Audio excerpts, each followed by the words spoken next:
This is RedMagic 9S Pro, and today I would like to share a few useful camera tips and tricks for this smartphone.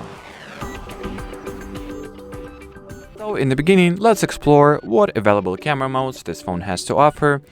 So beginning with the Camera Pro mode, which allows you to gain a lot of manual control over the photos you take. It unlocks to you a bunch of useful camera parameters, such as the shutter speed, which you can now manually adjust, white balance, ISO value, focus distance, exposure, and intervals.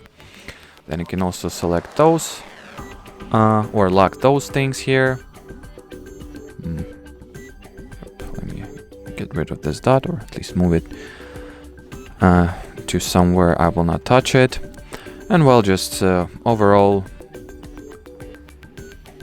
be a master of your own photos, should I say. Do not leave the pictures to the mercy of the automatic camera tuning.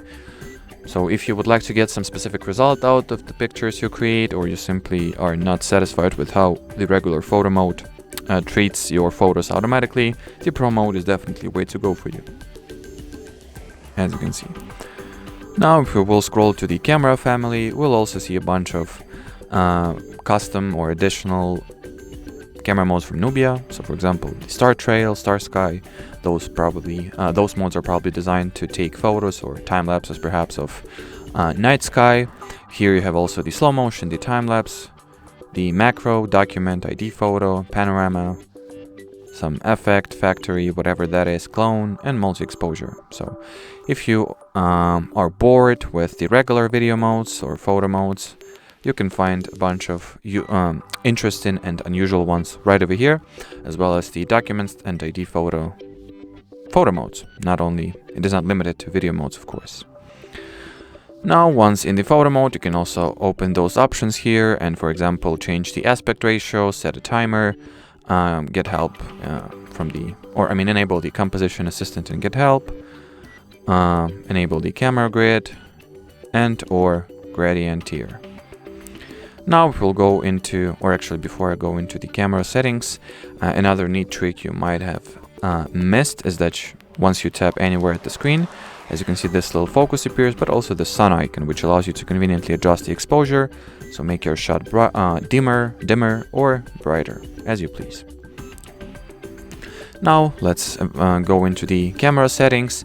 Here you have a bunch of special options, such as intelligent beauty or multi-point autofocus, automatic night scene, pretty much just camera enhancements that make your camera usage experience a little bit simpler. Here you also can find the watermark, and well, that's not that interesting in itself, but it allows you to add the custom copywriting to your photos and videos, or to whatever you create with your camera. So switch on the display copy option and then write in whatever text you would like for it to display. I'll just input the hard reset text, but once again, it is entirely up to you what to write here. And then you can also enable a very useful additional shooting mode, that is touch to take photo, and once it is switched on, you can take a picture by tapping pretty much anywhere at your screen. As you can see, the pictures get taken. And well, as far as this little video goes, that'll be it. So thanks for watching, and bye-bye.